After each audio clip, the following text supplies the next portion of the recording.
बेटा आपका जो अभी पीछे चैप्टर चल रहा था विद्युत के चुंबकीय प्रभाव या विद्युत धारा के प्रभाव, वो खत्म हो गया। अब जो चैप्टर आपका आ गया पादपों में पोषण, अब हम इसके बारे में पढ़ेंगे। रचना अपने माता पिता के साथ पिकनिक पर गई। भोजन लेने के दौरान उसने अपने बड़े भाई से पूछा, पौधे अपना भोजन कैसे लेते हैं? राहुल ने उन्हें पादपों के पोषण के बारे में बताया। अब आपको ये पता है कि सभी जीवों को भोजन की आवश्यकता क्यों होती है? क्योंकि हमें कार्य करने के लिए और जीवित रहने के लिए भोजन की आवश्यकता होती है। केवल पौधे ही ऐसे जीव हैं जो अपना भोजन खुद बनाते हैं। हम पौधों पर भोजन के लिए निर्भर करते हैं।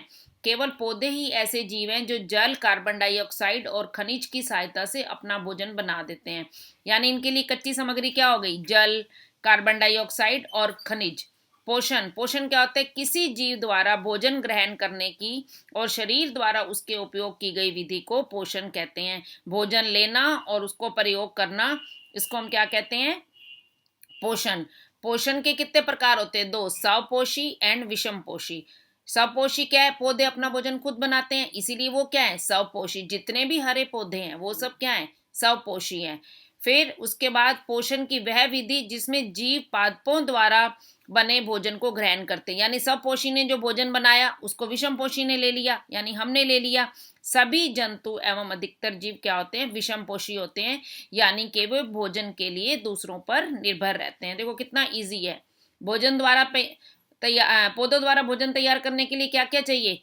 कार्बन डाइऑक्साइड चाहिए, जल चाहिए, खनिज चाहिए। पोषण किसे कहते हैं? पोषण जो है जिसमें पोषण किस लिए किसे कहते हैं?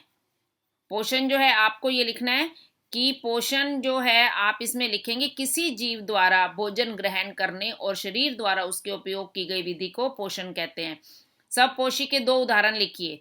स्वपोषी के दो उदाहरण है हरे पौधे और एक होती है नील हरित शैवाल। क्या होती है? नील हरित शैवाल। विषमपोषी के दो, यानी इसमें हम भी आ सकते हैं, मनुष्य भी आ सकता है और कोई भी जानवर, सभी पशु पक्षी, ये सब क्या है? विषमपोषी है, क्योंकि ये पौधों के लिए क्या करते हैं? दूसरों पर भोजन के लिए किस पे निर्भर रहते हैं? दूसरों पर। अपना भोजन खुद नहीं बना सकते और ये किसके लिए? भोजन पर निर्भर रहते हैं। यानी कि हम भी, जो भी जीव भोजन के लिए दूसरों पर निर्भर रहता है उसे हम विषमपोषी कहते हैं, और जो अपना भोजन खुद बना लेते हैं उन्हें हम स्वपोषी कहते हैं। और इस केस में कौन है? केवल हरे पौधे हैं, वो क्या है? स्वपोषी हैं, बाकी हम सब विषमपोषी हैं। तो ये आपकी आज की एक्सरसाइज मैंने आपको समझा दी, बिल्कुल सिंपल है। इसमें आपको एक बार सारी वर्कशीट लिखनी है और इसके क्वेश्चन आंसर करने हैं।